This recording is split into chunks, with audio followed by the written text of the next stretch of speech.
Hello student, हम लोग इसके पहले टॉपिक में सेंटेंस का पार्ट 1 पढ़े थे, लेकिन आज पार्ट 2 में हम लोग दूसरा पढ़ेंगे अकॉर्डिंग टू एनालिसिस। सेंटेंस का जो पार्ट हम लोग पढ़ रहे थे, 2 पार्ट बताए थे, एक अकॉर्डिंग टू मीनिंग के अनुसार और एक होता है अकॉर्डिंग टू एनालिसिस के अनुसार। यानी अर्थ के अनुसार हम लोग 5 प्रकार के उसे पढ़ चुके थे। अब हम लोग पढ़ेंगे एनालिसिस के अनुसार, जो 3 प्रकार के होते हैं। पहला सिंपल सेंटेंस, दूसरा कंपाउंड सेंटेंस,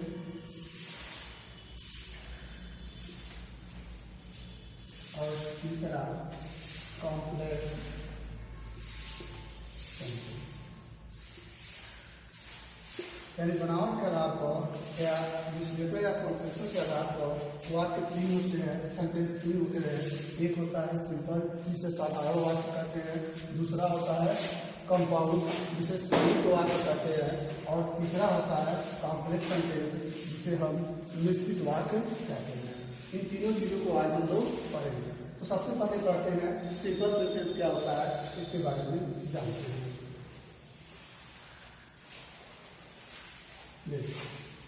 सिंपल सेंटेंस क्या होता है?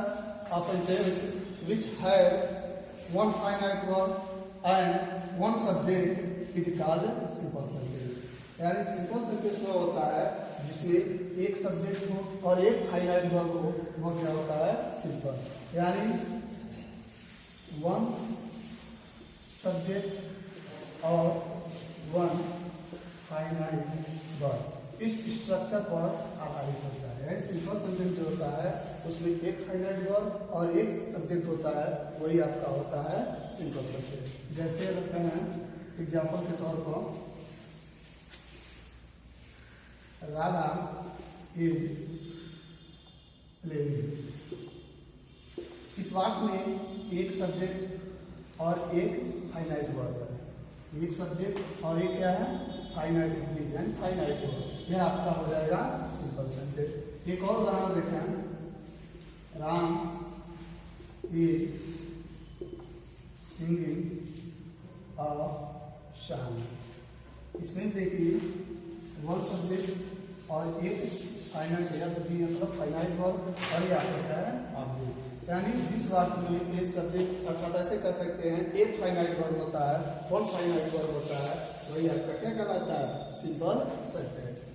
देखिए फाइनाइट वर्ब क्या होता है? वर्ब का ही पार्ट है, थोड़ा इस पर भी देख लेते हैं हम लोग।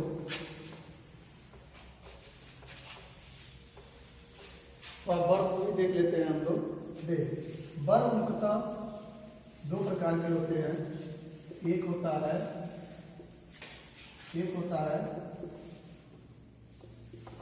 फाइनाइट वर्ब और दूसरा होता है नॉन फाइनाइट वर्ब। देखिए पहले समझिए फाइनाइट वर्ब क्या होता है।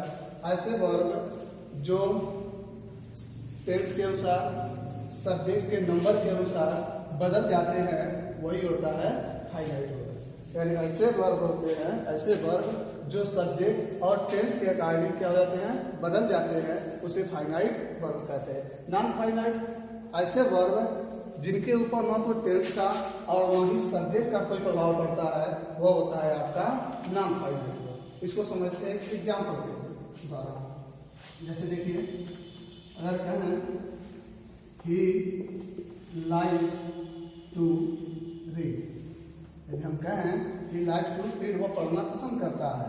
इसमें देखिए ये फाइनाइट वर्ब है, ठीक है, फाइनाइट वर्ब है, ठीक है ना, ये आपका फाइनाइट। हमने पहले क्या है, ऐसे वर्ब जो सब्जेक्ट और टेंस के अनुसार बदल जाते हैं, वो फाइनाइट वर्ब। यदि हम इसको सब्जेक्ट को हम चेंज कर दें, सब्जेक्ट को क्या कर दें? चेंज कर देते हैं, सिंगुलर में है। यदि हम इसको प्लूरल में कर देते हैं, तो ये जो वर्ब हो जाएगा, ये क्या हो जाएंगे? चेंज हो जाएंगे। यह जो वर्ब होगा क्या हो जाएगा? चेंज हो जाएंगे। लेकिन ये जो वर्ब है रीड, ये चेंज नहीं होगी। यानी सीधा कहने का मतलब है ऐसे वर्ब जो सब्जेक्ट और टेंस के थ्रू क्या हो जाते हैं? चेंज हो जाते हैं, वो होते हैं फाइनाइट। और जो नहीं चेंज होते हैं उसे कहते हैं हम नॉन फाइनाइट। यहाँ तो पहले हमने ही लगाया, पहले हमने ही लगाया, ही को हटाकर हमने क्या सिंगुलर में था, हमने इसको प्लूरल में किया, तो यहाँ लाइट्स था, हमने इसका कहते लाइट, क्योंकि ये दे के अनुसार क्या हो गया, चेंज हो गया, ही के अनुसार भी चेंज हो गया। और जबकि ये टू रीड था, जो क्या हुआ, नहीं चेंज हुआ, यानी जो वर्ब चेंज हो जाएंगे वो आपके क्या होंगे, फाइनाइट, और जो नहीं चेंज होंगे वो क्या हो जाएंगे, नॉन फाइनाइट। देखिए फाइनाइट वर्ब में 4 होते हैं और नॉन फाइनाइट वर्ब में भी 3 होते हैं। पहला होता है आपको पढ़ेंगे ट्रांजिटिव वर्ब, दूसरा होता है इंट्रांजिटिव वर्ब, और तीसरा होता है लिंकिंग वर्ब, और चौथा होता है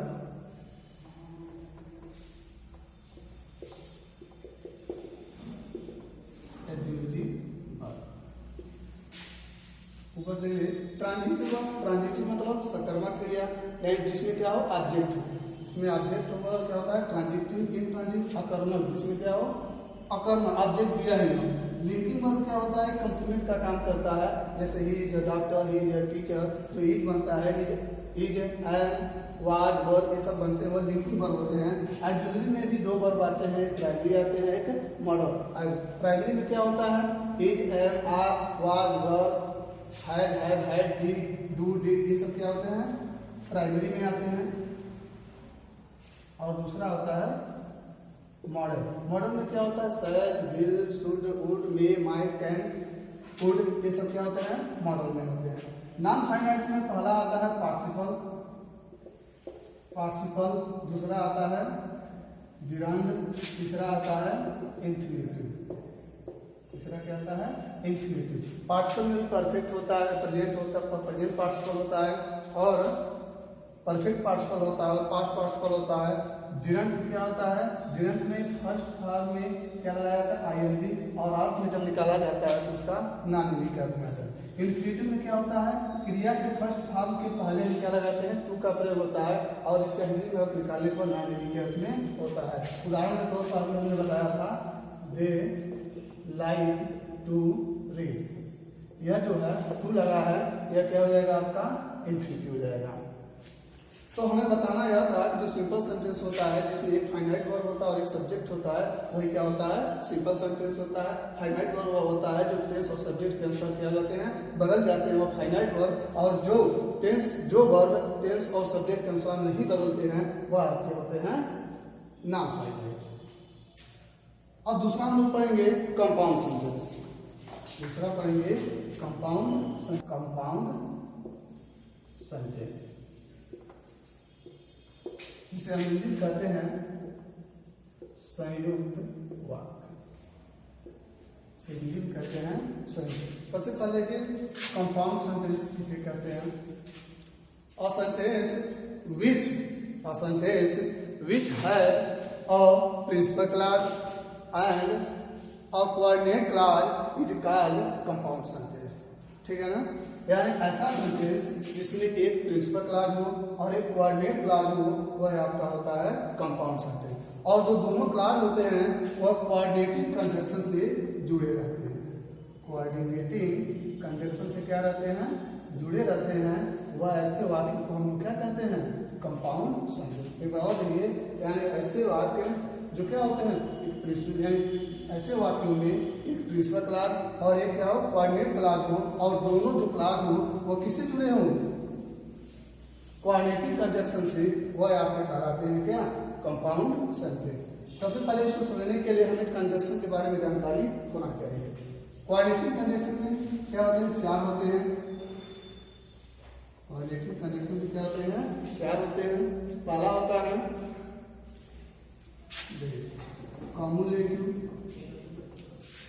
कॉम्युलेटिव मतलब जोड़ बताने वाले, इसमें क्या कहते हैं, एंड आता है, आई आता है, बोथ के साथ एंड आता है, और नॉट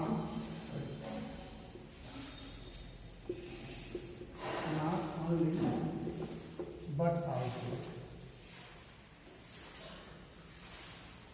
दूसरा होता है alternative,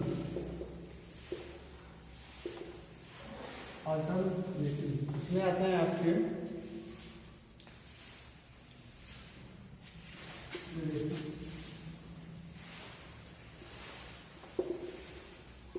either or, neither not,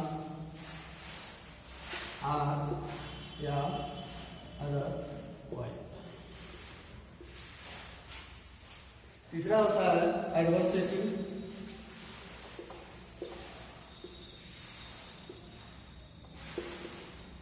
जिसमें आते हैं बट, स्टिल, है। और चौथा होता है नेगेटिव, इसमें आते हैं आपके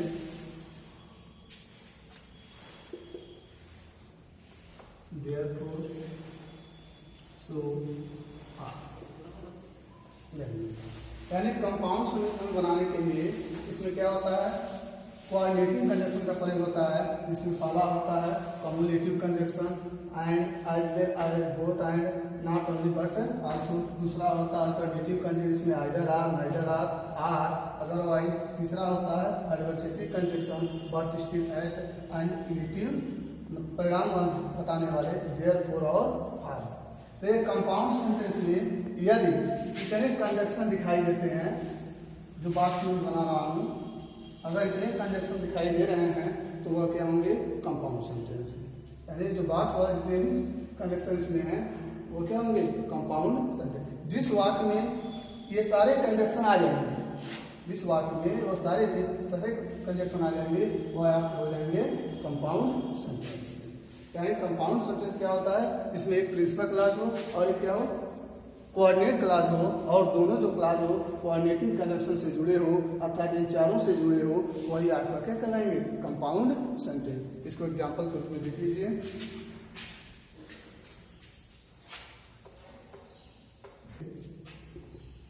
Ram is the son of doctor, therefore he is white। तो यह वाक्य क्या है, सिंपल है, कंपाउंड है या फिर कॉम्प्लेक्स है। सीधा कर सकते हैं कंपाउंड है, क्योंकि यहाँ क्या हुआ है, कोऑर्डिनेटिंग कंजक्शन का प्रयोग हुआ है। दूसरा देखिए, he is left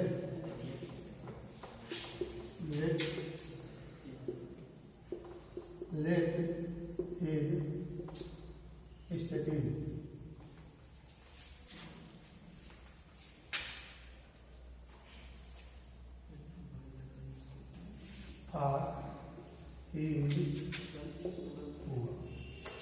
देखिए फार जो होता है, यदि फार कंजक्शन का काम करता है तो क्योंकि के अर्थ में देता है।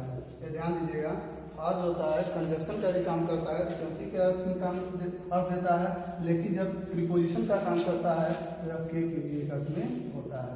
ऐसी सीधा कहने की बात है कि जो कोऑर्डिनेटिव कंजक्शन में आएंगे, कोऑर्डिनेटिव कंजक्शन में जितने भी कंजक्शन आएंगे, यदि उसका प्रयोग हुआ है तो वह सीधा होकर क्या होगा, आपका कंपाउंड सेंटेंस होगा। अब अगला पढ़ेंगे कॉम्प्लेक्स सेंटेंस। तीसरा हमारा जो वाक्य है वह आपका है कॉम्प्लेक्स सेंटेंस।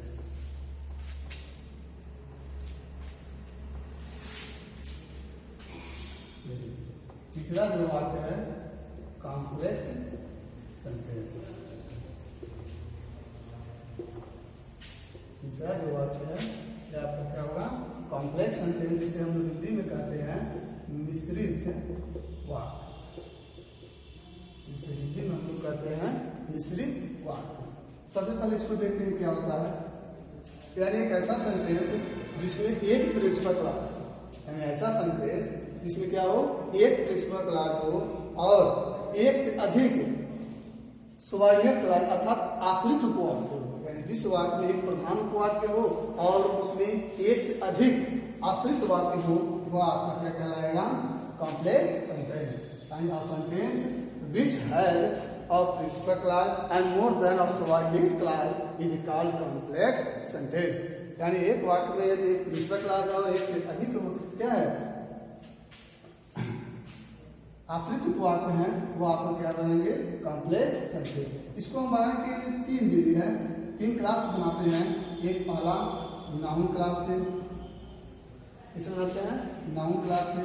दूसरा एडजेक्टिव क्लास से, एडजेक्टिव क्लास से। और तीसरा बनाते हैं एडवर्ब क्लास से। ठीक है ना। सबसे पहले देखेंगे नाउन क्लास का प्रयोग।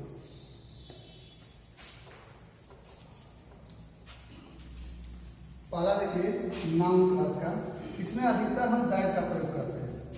अभी इसकी विशेष रूप से गहराई से नहीं जाएंगे क्योंकि हमारा जो टॉपिक है वह सेंटेंस है। ठीक है ना। देख जो नाउन क्लास है वह अधिकतर क्या होता है, दैट कंजक्शन का प्रयोग होता है। जैसे उदाहरण के तौर पर देखें, every teacher knows that Ram is dull boy। इसमें क्या हुआ है, दैट एक दैट कंजक्शन का प्रयोग हुआ है और हमने गलत है। कॉम्प्लेक्स में क्या होता है, नाउन कंट्रोप्लाज्मिक के लिए दैट का प्रयोग किया जाता है। यदि दैट का प्रयोग हुआ है तो हम सीधा कर देंगे वो क्या होगा, कॉम्प्लेक्स सेंटेंस होगा। अब दूसरा जो बताया है, दूसरा जो था एडजेक्टिव क्लास।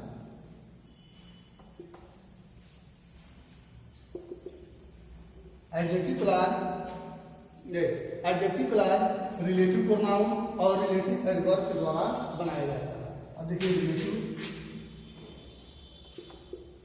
रिलेटिव प्रोनाउन कौन कौन से होते हैं, रिलेटिव प्रोनाउन कौन कौन से होते हैं, जैसे हु होता है, whom होता है, whose होता है और which होता है। और रिलेटिव एडवर्ब जैसे why, how, where, etc। ठीक है ना। देखिए एडजेक्टिव क्लास में जब क्या होता है, रिलेटिव प्रोनाउन और रिलेटिव एडवर्ब का प्रयोग होता है, जिसमें हु, व्हिच और व्हाई, हाउ का प्रयोग होता है, वैसे वाक्य भी क्या होते हैं, कॉम्प्लेक्स सेंटेंस होता है। जैसे एग्जांपल के तौर पर देख लीजिए, यहाँ पर एग्जांपल के तौर पर देख लीजिए, I bought a book which is very cheap। देखिए इस वाक्य में भी क्या हुआ है, विच का प्रयोग हुआ है और विच का प्रयोग किसमें होता है, कॉम्प्लेक्स सेंटेंस में। इसलिए हम कह सकते हैं यह वाक्य क्या है, कॉम्प्लेक्स सेंटेंस है। ठीक है ना। अब देखिए जो चौथा होता है, सॉरी तीसरा जो होता है एडवर्ब क्लास।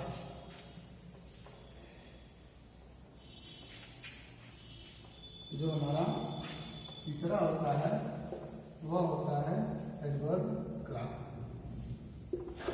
एडवर्ब क्लास में हम सुबॉर्डिनेटिंग कंजक्शन का प्रयोग करते हैं। सुबॉर्डिनेटिंग कंजक्शन का प्रयोग करते हैं, यानी सुबॉर्डिनेटिंग कंजक्शन का प्रयोग करेंगे तो कॉम्प्लेक्स सेंटेंस बनेगा और कोऑर्डिनेटिंग कंजक्शन का प्रयोग करेंगे तो वह बनेगा कंपाउंड सेंटेंस। यानी कॉम्प्लेक्स सेंटेंस के लिए क्या करेंगे, सुबॉर्डिनेटिंग कंजक्शन का प्रयोग करेंगे और कंपाउंड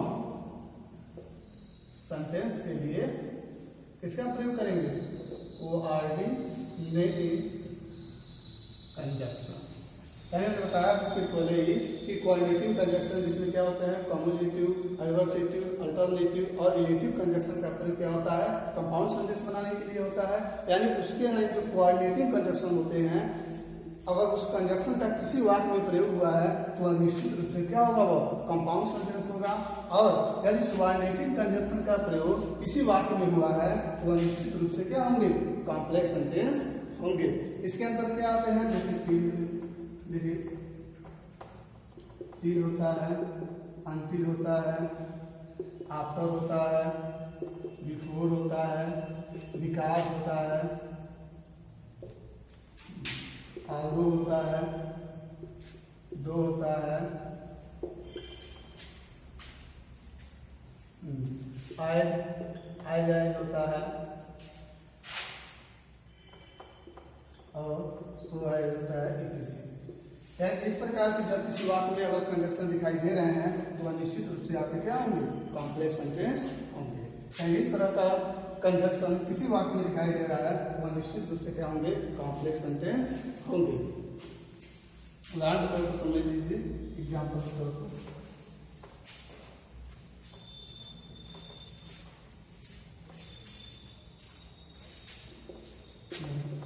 आलू he poor is honest।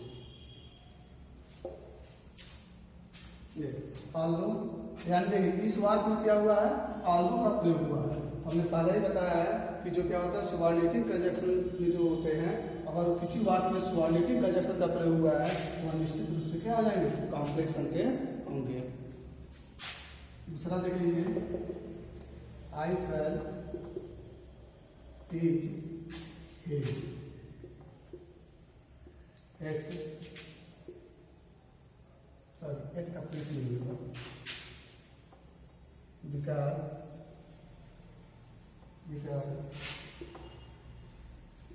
he is। Eight का प्रयोग हम नहीं कर सकते हैं क्योंकि एट का प्रयोग जब हम लोग कर देंगे तो वाक्य कॉम्प्लेक्स में नहीं बल्कि कंपाउंड में चला जाएगा, क्योंकि एट का जो कंजक्शन है वो किसमें आता है, कोऑर्डिनेटिंग कंजक्शन में, ठीक है ना। और जो विकास होता है वह किसमें आता है, सुबॉर्डिनेटिंग कंजक्शन में, और सुबॉर्डिनेटिंग कंजक्शन का प्रयोग हम किसमें करते हैं, कॉम्प्लेक्स सेंटेंस बनाने में। तो यानी सीधा कार्य मतलब है कि जो सिंपल सेंटेंस होता है जिसमें क्या होता है, एक सब्जेक्ट होता है और एक क्या होता है, फाइनाइट वर्ब। ऐसे कहते हैं वन सब्जेक्ट वन प्रेडिकेट के रूप में कर सकते हैं। यानी ऐसे वाक्य में जिसमें एक फाइनाइट वर्ब होता है वह सिंपल सेंटेंस होता है। कंपाउंड क्या होता है, कंपाउंड में एक प्रिंसिपल क्लॉज होता है और एक कोऑर्डिनेट क्लॉज होता है, और दोनों जो क्लॉज होते हैं कोऑर्डिनेटिंग कंजक्शन से जुड़े रहते हैं, वो आप कहलाते हैं कंपाउंड सेंटेंस। यानी कंपाउंड सेंटेंस में जो कोऑर्डिनेटिंग कंजक्शन जैसे एडवर्सेटिव, रिलेटिव, अल्टरनेटिव और कम्युलेटिव कंजक्शन आ जाएंगे तो वो आप क्या कहलाएंगे, कंपाउंड सेंटेंस। और कॉम्प्लेक्स में यदि नाउन क्लॉज का प्रयोग, एडजेक्टिव क्लॉज का प्रयोग और क्या एडवर्ब क्लॉज जो सुबॉर्डिनेटिंग कंजक्शन से बनता है यदि प्रयोग हुआ है तो आप क्या कहलाएंगे, कॉम्प्लेक्स सेंटेंस। फिलहाल आज यहीं तक। अब नेक्स्ट वीडियो में हम क्या करेंगे, नेक्स्ट वीडियो में हम लोग अब पार्ट ऑफ स्पीच या फिर पार्ट ऑफ सेंटेंस पढ़ेंगे। इसके बाद वाले वीडियो में पार्ट ऑफ, तब तक के लिए धन्यवाद।